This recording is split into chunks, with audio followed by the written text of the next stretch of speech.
Là, maintenant, on va parler de la Umrah au niveau spirituel. On a évoqué le fait de, déjà, quand tu rentres en Umrah, tu as envie de faire la Umrah, déjà ton âme, ton cœur, il devance ton corps à la Mecque. C'est le seul endroit où, comme ils disent les ulama, tasbiqul qulub al-ajsad. Les cœurs, ils devancent les corps. Toi, ton cœur, il est toujours à Mecca. Et tu mets 1 euro de côté, 10 euros, etc. Tout, tu économises, t'évites de manger au grec, etc. Et tout, de faire des dépenses futiles. Pourquoi? Pour mettre de côté pour venir à la Umrah. Tunfiq fi sabilillah. Tu commences à dépenser, à mettre de l'argent pour Allah Azza wa Jal, dans le chemin d'Allah Azza wa Jal pour ta Umrah. Donc, ton cœur, il est déjà à la Mecque, alors il ne reste plus qu'à ramener ton corps à la Mecque pour faire cette Umrah. Deuxième chose, dans la spiritualité, dans la Umrah, c'est quoi? C'est l'ihram. On fait le rosul, la grande douche. On se parfume pour les hommes. Si les femmes, par exemple, veulent mettre du déodorant qui ne sent pas comme ça, il n'y a pas de problème. Donc on se parfume et après on met l'izar, l'empan blanc du bas et du haut. Et ça nous rappelle à la mort. Parce qu'on va vers Allah Azza wa Jal. Dans l'adoration d'Allah Azza wa Jal, on va rendre visite à la maison d'Allah Azza wa Jal. Tout ça, ça nous rappelle Rihlatul Akhira, le grand voyage dans l'au-delà. Donc comme si on était mort, comme si on se prépare comme un mort. Tu as vu le mort? On le met dans le linceul, on lui fait la douche et on le parfume. On a l'impression de se diriger à Allah Azza wa Jal. Pourquoi? Parce que Inna lillahi wa inna ilayhi raji'un.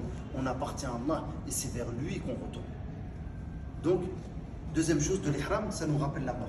Troisième chose, l'ihram, il nous rappelle l'égalité des musulmans. Tous, noirs, blancs, jaunes, rouges, riches, pauvres, gouverneurs, pas gouvernés, etc. Et tout, on est tous au même titre. Quand tu vois un roi qui vient, ou un ministre, ou un président, ou une star, entre guillemets, un acteur et tout, pareil, on est tous pareils avec l'ihram, l'égalité des musulmans. Ce qui nous différencie, c'est quoi? C'est Inna akramakum indallahi atqakum. Le meilleur d'entre vous auprès d'Allah Azza wa Jal, c'est le plus pieux. Ne pense pas parce que c'est une vedette, c'est un youtubeur ou c'est un shir, etc. et tout, tu peux être le plus pieux auprès d'Allah Azza wa Jal. C'est toi et ta connexion avec Allah Azza wa Jal. Regarde ta connexion avec Allah Azza wa Jal. Donc quand tu arrives à la Mecque, tu arrives, tu fais, pendant tout ton voyage, tu fais le slogan. Labbaik Allahumma labbaik, labbaik la sharika lak labbaik, innal hamda wan ni'mata lak wal mulk la sharika lak. Et tu ne t'arrêtes pas. T'as vu dans les manifestations? Attendez, là, bientôt c'est la retraite, manifestation pour la retraite. Les gens ils vont crier Macron, les retraites, nanana. Pendant des heures, ils auront la voix cassée, mais ils vont crier. Peut-être qu'il va pleuvoir, peut-être qu'il va neiger, et ils seront là pour défendre leur cause. Toi, tu es en train de défendre ta cause, de demander à Allah Azza wa Jal, tu dis Ya Allah, je viens auprès de toi, je viens à toi, je réponds à ton appel, sans rien associer à Allah Azza wa Jal. Je suis un adorateur seul à toi, unique. Celui qui mérite, qui est digne de mériter l'adoration tout seul, parce que c'est toi le créateur des cieux et de la terre, c'est toi qui nous as guidés vers l'islam. Tu fais ce slogan-là, cette talbiya-là, tu le fais. À toi la louange, à toi les bienfaits, c'est toi qui nous as donné les bienfaits, à toi aussi le royaume. Tout ça, tu fais ce slogan-là jusqu'à ce que tu voies la Kaaba, tu arrives. Khlas, tu es arrivé à ton but. Eux, ils vont faire des manifestations jusqu'à ce qu'ils changent la loi. Toi, tu viens jusqu'à la Kaaba pour arrêter, khlas. Tu as eu ton but, Allah Azza wa Jal, il t'a permis, il t'a donné ce bienfait d'arriver à la Kaaba. Cette talbiya-là, elle a des sens. C'est pour ça que quand Jabir radiyallahu anhu, il rapporte le hadith, il dit Walabba Rasulullah sallallahu alayhi wa sallam bit-tawhid. Et le prophète sallallahu alayhi wa sallam, il a fait le slogan du tawhid. C'est-à-dire qu'il a dit Allah unique. Pourquoi? Parce que les associateurs, qu'est-ce qu'ils faisaient avant? Ils disaient Labbaik Allahumma labbaik, labbaik la sharika lak labbaik, illa sharikun huwa lak, malaktahu wa ma malak. Ils disaient sauf un associé, mais il t'appartient. Et même ce qui possède cet associé-là, il t'appartient aussi. Et c'est ça le shirk. Comme les gens, ils viennent, ils disent non, on adore Allah. Sidi Jilali atani ibniya, ya layla maghliya atani ibniya, Sidi Youssef, donne-moi ça, ils vont chez les awliya. C'est du shirk ça. Si tu demandes, demande Allah. C'est tout. Tu adores qu'Allah. Donc déjà, dans ton slogan spirituel, tu fais quoi? Tu témoignes que tu es un adorateur monothéiste, unique. Tu adores Allah unique et tu es prêt à suivre le prophète sallallahu alayhi wa sallam dans la pratique de ton pèlerinage ou de ta umrah. Labbaik Allahumma labbaik, labbaik la sharika lak labbaik, innal hamda, la louange. Et ça te rappelle surat al-Fatiha. le premier verset que tu lis dans chaque prière, Alhamdulillahi Rabbil Alamin. La louange à Allah Azza wa Jal, Seigneur des mondes. Innal hamda. Bien sûr qu'il mérite la louange, il t'a tout donné. Subhanahu wa ta'ala. Le remerciement d'Allah Azza wa Jal, le louer. T'as vu aujourd'hui quand il y a une star qui vient et tout, un joueur de football, ouais, le grand, le magnifique, le plus grand joueur, etc. et tout. Il commence avec des superlatifs, des descriptions pour ce grand joueur-là. Toi tu dis, Allah, lakal hamd, c'est toi qui mérites tout, la louange. Innal hamda wa ni'mata laka. Et le bienfait, il t'appartient. Et le plus grand bienfait qu'il nous a fait Allah Azza wa Jal, c'est quoi? C'est qu'il nous a fait musulmans. Qu'on soit des musulmans. Ça, c'est le plus grand des bienfaits. Parce que quoi qu'il se passe, même si tu dois passer un temps en enfer à cause de nos péchés, on doit passer un temps en enfer, à la finale, on sera au paradis. C'est pourquoi Allah Azza wa Jal, il dit, il y a un juif, il est venu à Omar ibn Khattab, il était Amir al-Mu'minin, le commandeur des croyants. Il a dit, ya Amir al-Mu'minin, regarde le juif. Il a dit, oh commandeur des croyants, il n'a pas dit ya Omar. Il avait peur. Il a dit, ya Amir al-Mu'minin, vous avez un verset dans le Coran. Si nous, Ma'shar al-Yahoud, notre groupe, nous les juifs, on avait ce verset-là dans la Torah, on l'aurait pris ce jour de la révélation de ce verset comme une fête, un jour de fête. Et moi, je lui dis, c'est quoi le verset? Il a dit, Al-yawma akmaltu lakum dinakum, wa atmamtu alaykum ni'mati, wa raditu lakum al-islam dina. C'est-à-dire que les juifs, ils connaissaient même le Coran.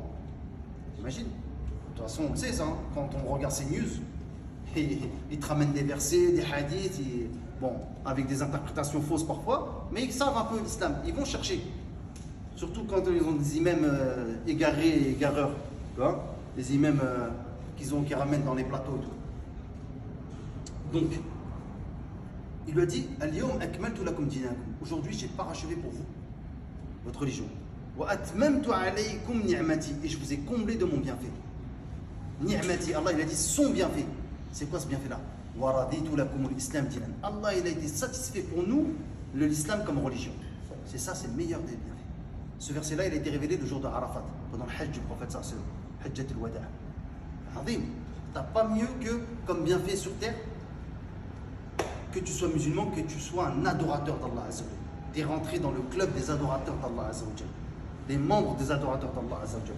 T'as vu, parfois il y a des gens, tu sais, la haute classe, la société, ils sont inscrits au club Intel, il n'y a que qui rentrent. Tu vois, ils se la jouent. Oh, carte de membre, classe. Toi, t'es membre alhamdoulilah, des adorateurs d'Allah Azza wa Jal. Donc on revient à la talbiya, tout ça, tu te mets en préparation spirituelle en évoquant à voix haute pour les hommes et à voix basse pour les femmes. La pudeur, toujours la pudeur des femmes. Al-haya. Min sifat al-mar'ati al-muslima al-mu'mina al-tayyiba al-saliha al-haya lillahi tabaraka wa ta'ala. Parmi les caractéristiques de la femme musulmane, la bonne femme, la pieuse, la croyante, c'est quoi? C'est la pudeur. Et pas la pudeur pour son mari ou un truc comme ça. Non, avant tout pour Allah Azza wa Jal. Quand on fait sa pudeur, elle est pudique, la femme, c'est pour Allah Azza wa Jal. Elle recherche la satisfaction d'Allah Azza wa Jal. Donc elle baisse ta voix pendant la talbiya. Et chaque chose qui entend autour de toi, cette talbiya-là, elle se met à faire la talbiya. Tu me dis, comment ça, la pierre, elle se met à faire la talbiya? Bien sûr, toute chose sur terre fait le tasbih d'Allah Azza wa Jal. Elle fait la glorification d'Allah Azza wa Jal. Mais toi, la tafqah, tu ne saisis pas cette chose-là, parce que tu ne connais pas ce langage-là.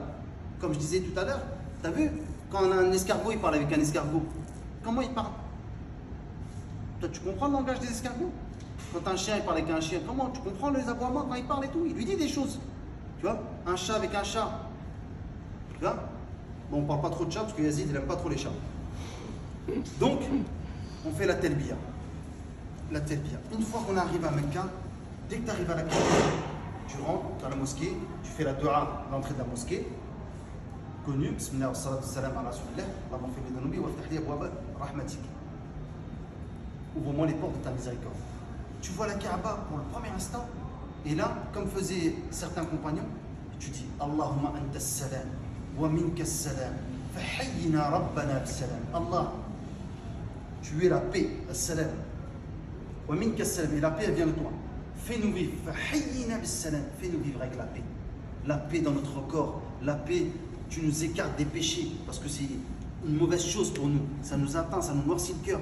La paix, fais-nous vivre avec la paix entièrement. La paix avec nos frères musulmans, qu'on ne parle pas sur eux, qu'on ne leur porte pas préjudice, qu'on soit des frères, qu'on s'aime entre nous pour Allah Azza wa Jal. Tout ça, tu demandes ça, et ensuite tu fais des invocations.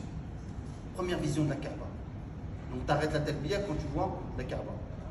Et là, tu commences. Tu te diriges pour commencer vers la pierre noire.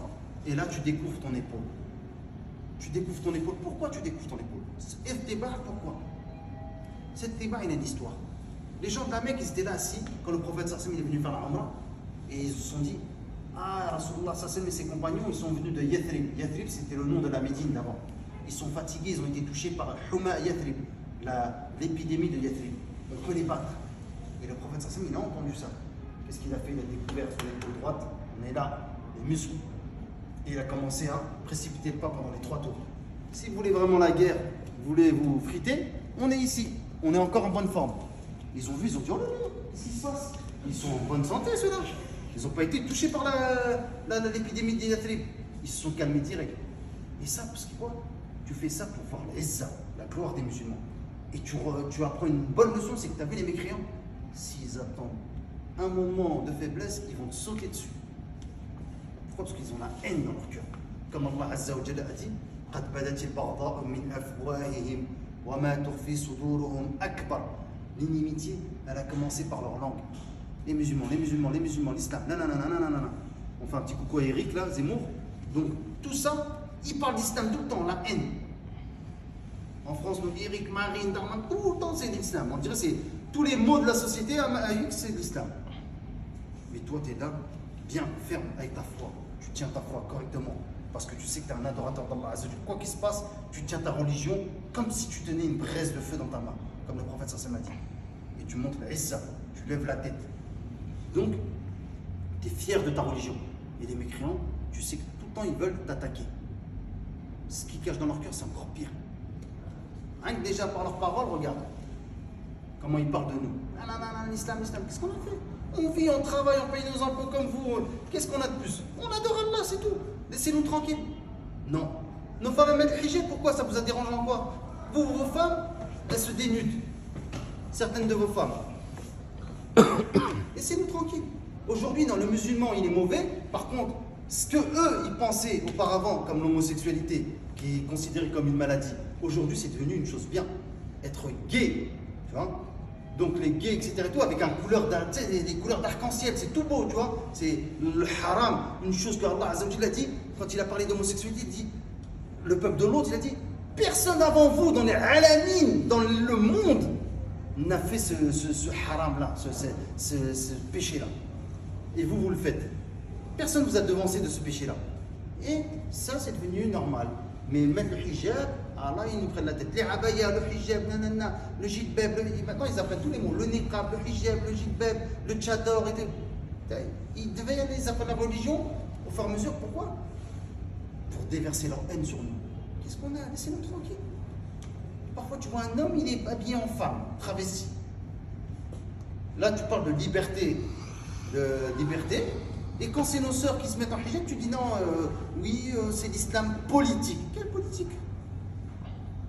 Donc, quand le prophète sallallahu alayhi wa sallam a découvert l'épaule, il a commencé les 3 premiers tours, c'était pour vous montrer la gloire de l'islam. Tu vois, ne lâchez pas. La gloire de l'islam. Donc, cette gloire, tu as commencé le début et tu viens devant la Kaaba.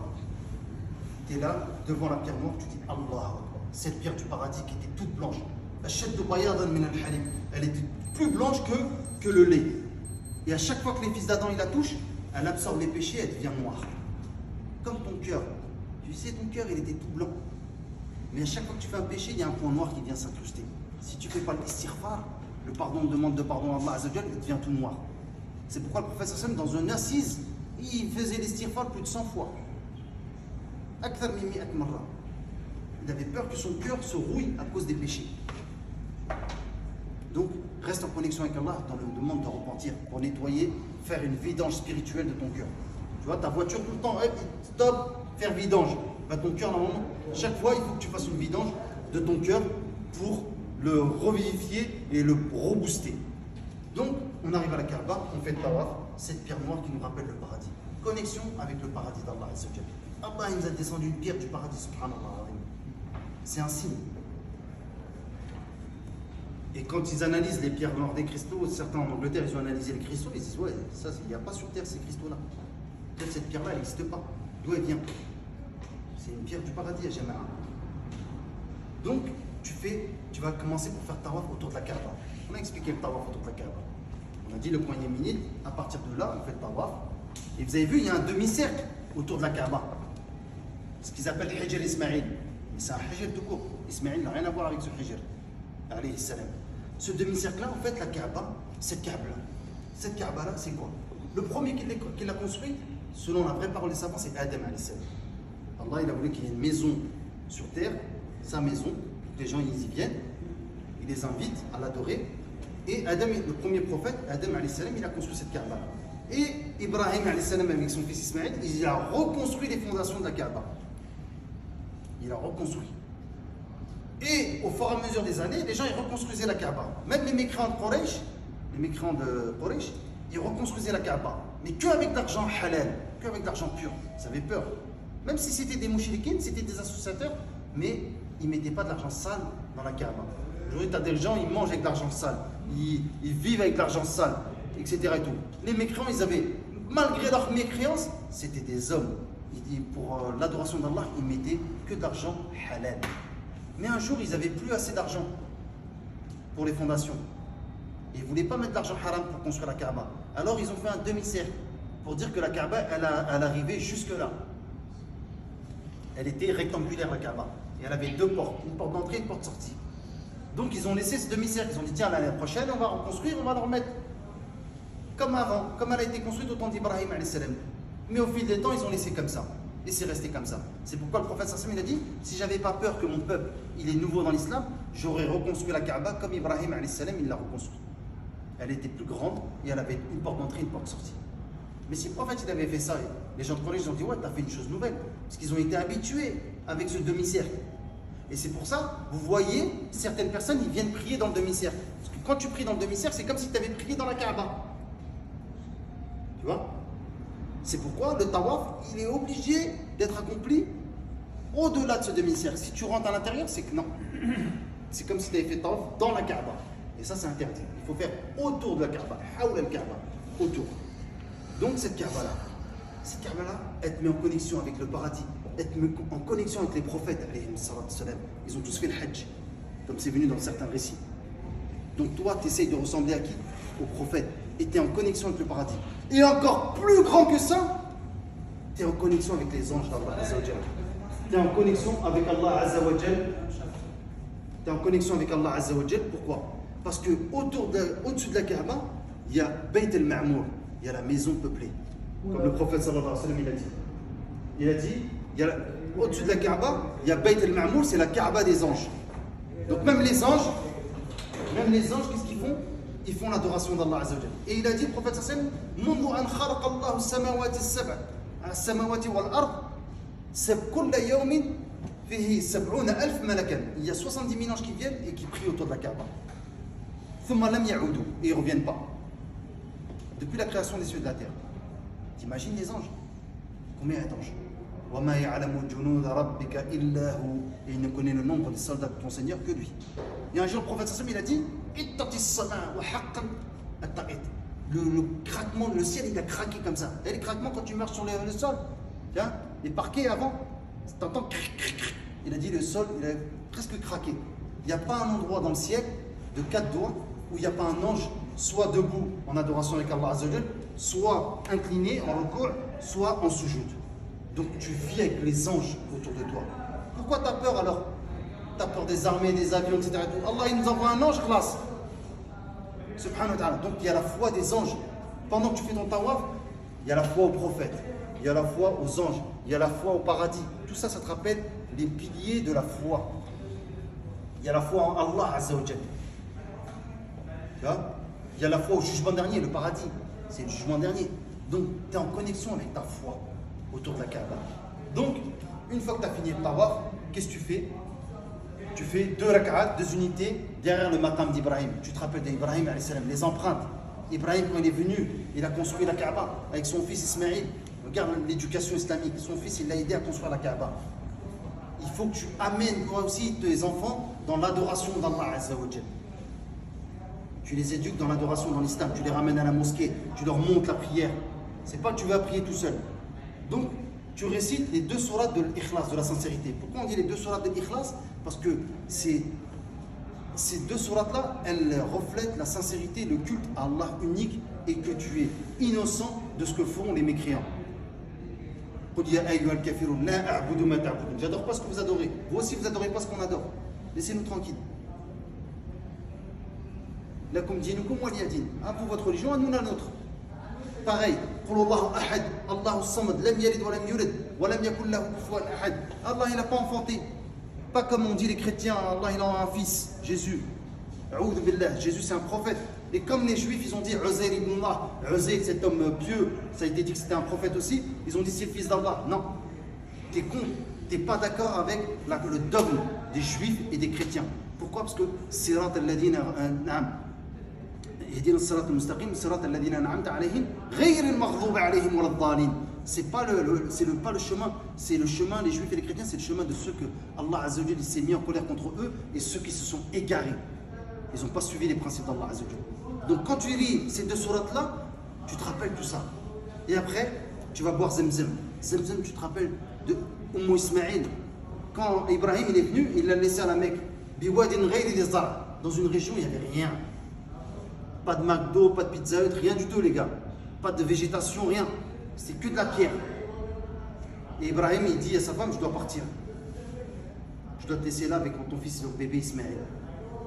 Cette femme pieuse, elle dit, Ibrahim, Allah amaraka bihada, c'est Allah qui t'a ordonné ça? Il lui a dit oui. Elle a dit alors khlas, lan yudayyi'an Allah azza wa jalla. Allah il va pas nous abandonner. La confiance en Allah, at-tawakkul ala Allah azza wa jalla. Le fait de placer ton confiance en Allah azza wa jalla. Quand il t'arrive des galères, tu te rappelles de Ismaïl, elle est restée toute seule dans une région, rien, désertique. Il y avait des fauves, etc. Et tout, mais elle a obéi à son mari et elle a obéi aussi à son Seigneur à travers son mari. C'est ça l'importance. Elle a placé sa confiance en Allah azza wa jalla. Donc, cette femme-là, elle a commencé à monter sur le mont de Safa et de Marwa pour voir s'il y avait quelqu'un pour l'aider et à courir entre les deux. Et Allah azza wa jalla, fataha alayha, il lui a donné une ouverture, une issue. Il lui a envoyé le meilleur des anges, Jibril alayhi salam. J'imagine, pour cette femme, c'était pas une prophète. Les prophètes, c'est que des hommes. Mais il lui a envoyé l'ange de la révélation, Jibril alayhi salam, qui est venu, qui a tapé sur le sol avec son aile ou avec son talon, et Zemzem, elle est sortie. L'eau de Zemzem, elle est sortie, cette eau bénite, qui coule jusqu'aujourd'hui. Et elle a pu boire de cette eau Zemzem. Il lui a donné une issue. Et celui qui craint Allah Azza wa Jalla, il lui trouve une issue. Et il lui donne sa subsistance de là où il ne s'y attend pas. De l'eau dans le désert qui coule depuis des générations. T'imagines, depuis le temps de Ibrahim, cette eau elle coule, on prend des bidons en bois, etc. Et elle coule toujours. Alors qu'en France, parfois, quand il y a la sécheresse, ils se plaignent de quoi? Qu'il n'y a pas les nappes phréatiques et tout, elles sont secs, elles sont sèches. Ça, c'est un signe d'Allah Azza wa Jalla. Donc, le mont Safa et Marwa. Le mont Safa, Inch'Allah, on continue vite fait, c'est bientôt fini. Le mont Safa, tu te rappelles ce mont-là? Donc, elle a couru. Ismaïl, elle a couru. Tu te rappelles de l'épreuve qu'elle a ressentie. Mais tu te rappelles aussi que le prophète, sallallahu alayhi wa sallam, un jour, il s'est mis au mont Safa, il a réuni toutes les tribus. Ya Bani Fulan, Ya Bani Abdul Muttalib, Ya Bani Hashim. Ils sont tous venus comme ça et tout. Il les a rassemblés. Il leur a dit, si je vous dis qu'il y a une armée derrière la montagne, vous me croyez? Ils ont dit, bien sûr, jamais on a connu un mensonge de toi. Il a dit alors, dites la ilaha illallah. Dites la ilaha illallah, tuflihoun. Vous allez être gagnants. Inni lakum nadirun. Je suis venu pour vous mettre en garde du châtiment d'Allah Azza wa Jalla. Prenez l'islam. Et à ce moment-là, toutes les tribus étaient réunies autour du prophète sallallahu alayhi wa sallam sur le mont Safa. Et il y a un homme, khabith, mauvais, il lui dit, Tabban laka ya Muhammad. Malheur à toi, Muhammad. C'est pour ça que tu nous as réunis. C'était qui cet homme? Les gens ont dit, Hachem, qu'est-ce que tu fais et tout? Tu parles comme ça. Il a dit, ça c'est le fils de mon frère. Mohammed, c'est le fils de mon frère. C'était Abu Lahab. Et tu as vu, quand quelqu'un de ta famille t'insulte devant tout le monde, c'est pas pareil qu'un étranger t'insulte. Ça a rendu triste le prophète. Allah Azza wa Jalla directement. Allez hop, révélation. Tabbat yada abi lahabin wa tab.